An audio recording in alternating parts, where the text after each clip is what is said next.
แม่แมวหลวงปู่กลับมาถึงวัดแล้วน้องแมวรอหลวงปู่อยู่ตรงนี้กันนั่งรอตรงนี้ฝนตกข้างนอกฝนตกเนาะ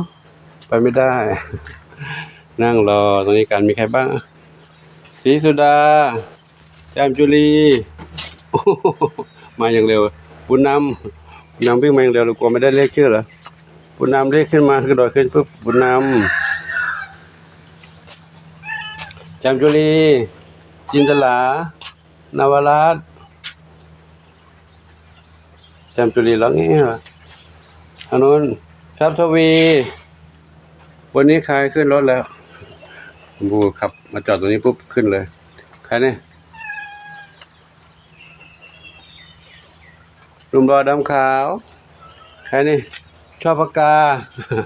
ชอบปากกาลงมาแล้วเหรอบนหลังคาฝนตกเปียกไม่ได้มาลงมาข้างล่างแล้วชอบปากกาเดี๋ยวเปิดไฟหน่อยดินะชอบปากกาลงมาฝนแล้วทุกครั้งอยู่บนหลังคาไม่ยอมลงอันนี้ลงมาแล้วฝนตกเปียกชอบปากกาปูจอดรถตัวนี้ขึ้นรถนั่งเลยอันนี้นมแพนด้าเท้าขาวใหญ่แพนด้าเท้าขาวใหญ่มีใครอยู่บนหลังคาไม่รู้ไหมน้องสีลูกสี่นี่ใครส้มขาวเล็กเท้าคออะไรนะ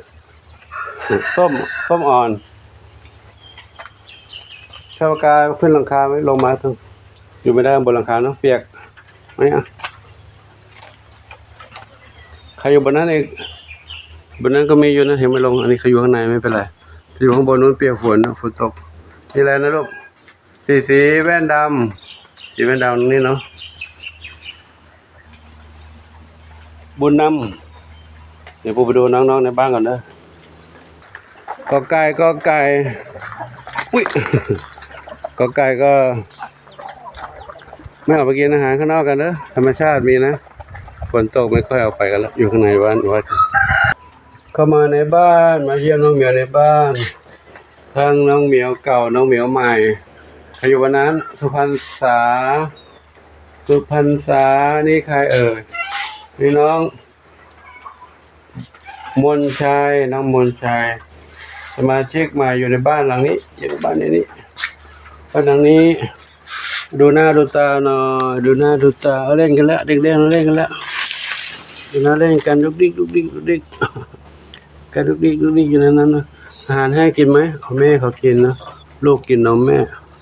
ดูดิเห็นไหมถ่ายผ่านมุ้งไปเด็กเล่นเริ่มเล่นกันแล้วเด็กเริ่มเล่นกันแล้วดุกดิก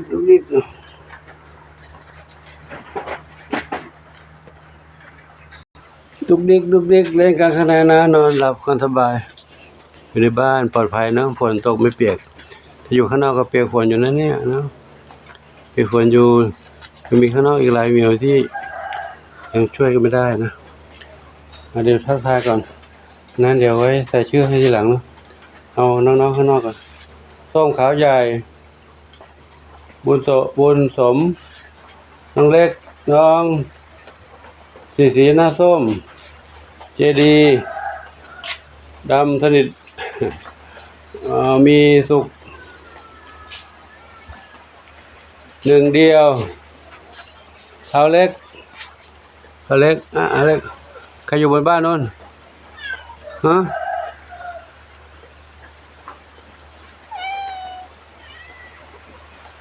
ขาวเทาอยู่นั่นนะมนชัยแม่สีทองเข้ามาข้างในแล้วข้างนอกฝนตกนะทุกครั้งอยู่กุฏิอาจารย์บุญธรรมอาจารย์นพดลแต่คราวนี้เข้ามาข้างในแล้วอยู่กับเพื่อนๆทางนี้ดีกว่าเนาะนอกฝนตกอันตรายเดี๋ยวงูเหลือมกินทองเล็กอยู่นั่นทองเล็กเ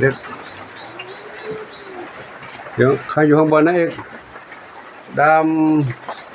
ำเล็กหางกวักอย่างนี้หลายเหมียวอยู่กินอาหารกันหมดแล้วเดี๋ยวปูเติมให้ใหม่ลูกอาหารกินกันหมดแล้วเติมให้ใหม่เนาะเดี๋ยวทักทายก่อนน้องเล็กก็มีอยู่ด้วยอยู่ด้วยกันนี่เนาะ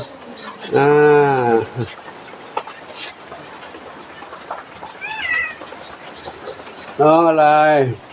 ปุยฝ้ายปุยฝ้ายน้ำเพชรปุยฝ้ายน้ำเพชรอยู่ในนั้นนะ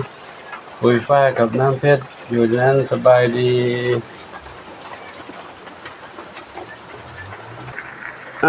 กินอาหารใหม่ลูกกินอาหารใหม่พูดตับให้เนาะกินกันหมดเกลี้ยงเลยจะเอาใหม่ลูกภาษาเด็กๆกินอาหารกันแล้วกำลังกินตรงนี้กินตรงนั้น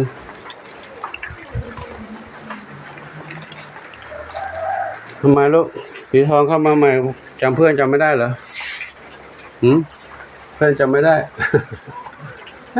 เพื่อนจำไม่ได้กินตรงนี้อยู่ตรงนี้นะหลวงปู่ไปดูทางโน้นกันนะลูกทางโน้นอีกหลายไอเมียอยู่นะมีหลายเมียอยู่ปุยฝ้ายน้ำเพชรปุยฝ้ายน้ำเพชรกินอาหารกบกินนี้แล้วเลยกินอย่างนี้สบายใจแล้วนะน้องเล็กสมาชิกใหม่กินอาหารแล้วเลยกินอาหารเนาะน้องน้อยไปไหนลูกน้อยไปไหนน้อยวิ่งเล่นแล้วลูกเล็กไปไหนล่ะเล่นอยู่ตรงนั้นเล่นอยู่ตรงนั้นนี่นอนเล่นอยู่ตรงนี้นอนเล่นตรงนี้มาทางนี้อีกถ่ายแวบๆอยู่ตรงนี้บุญสมหนึ่งเดียวต้นฝันใหญ่ดำสนิทสีหน้าส้มกลับมาเข้าห้องบ้านเหรอมากินอาหารตรงนี้ต่อเนาะเอามานี้ ได้เวลาออกมาข้างนอกแล้วกลางคืนนั่นก็นอนในบ้านมา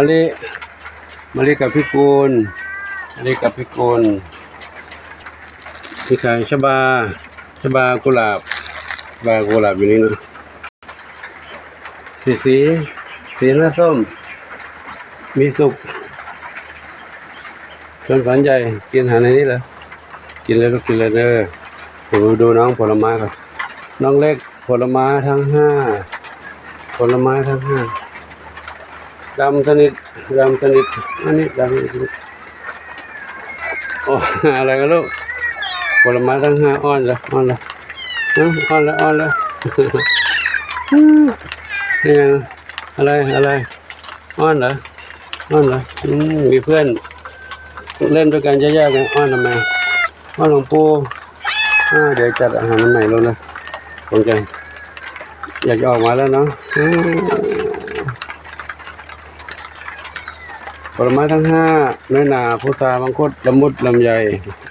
นอนอยู่ในกระเบียงนะกินอาหารกันจุบจับชอบกินอาหารเปียกแล้วตัวให้ไม่ได้กินก็กินเหมือนกันแต่กินน้อยกินอาหารเปียกกินจุบจับ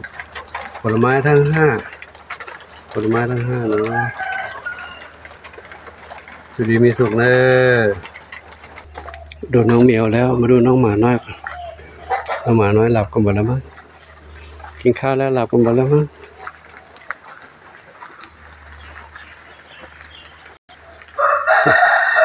หลับสบายเลยได้ยินเสียง ไม่ต้องออกมาแล้วฝนตกเลยอยู่นั่นแหละหลับสบายเลยปู่มาเยี่ยมเลยลูกปู่มาเยี่ยมเดี๋ยวFCจะหาว่าไม่ปู่ไม่ถ่ายน้องหมาบ้างถ่ายแล้วเนาะ หมาชื่อขาวนี่น้ำตาลขาวด่างแล้วก็น้ำตาลเข้มแล้วก็น้ำตาลจุดน้ำตาลเข้มอยู่นั่นน้ำตาลจุดจะมีหางจุดแล้วก็เท้าใส่รองเท้าใส่ถุงเท้าสีขาวนู่นนอนอยู่ริมน้ำตาลจุดน้ำตาลขาวน้ำตาลเข้ม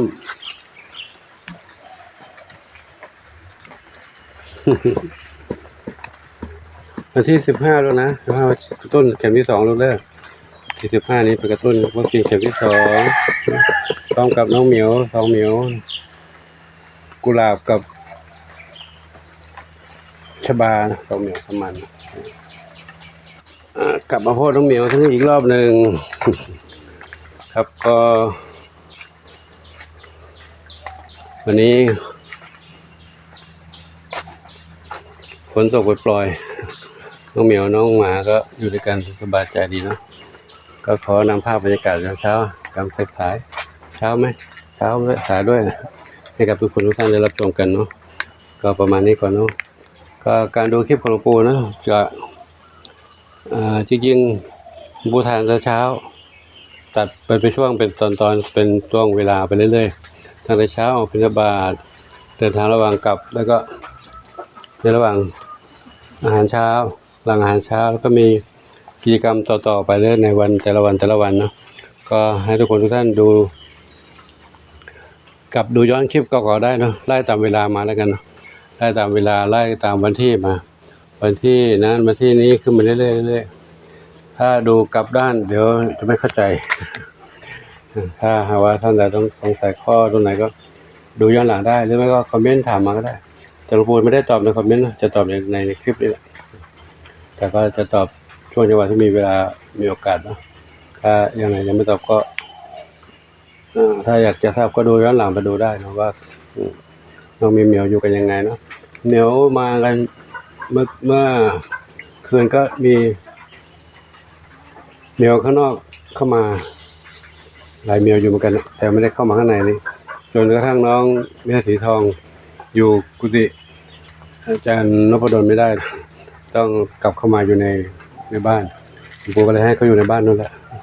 ก็โดนแมวข้างนอกไล่แม่สีทองเขาไม่ค่อยยุ่งอยากยุ่งสิงกับใครนะชอบอยู่คนเดียวก็เลยเขาหนีเข้ามาเข้าอยู่ในบ้านแล้วในบ้านก็เด็กที่บ้านก็ไม่ค่อยเข้ากันได้ก็เลยให้เขาอยู่ห้องส่วนตัวไปแล้วนะกับชุดนี้อยู่ด้วยกันได้ดีไม่มีปัญหาอะไรเลยเล่นกันได้ช่วยเหลือกันได้เลียขนเลียหัวให้กันได้นะอยู่กันด้วยกันนอนกอดกันได้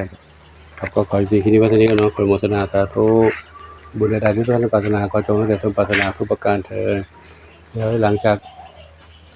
ตัวนี้เราก็จะไปร่วมงานบุญสืบชะตาป่า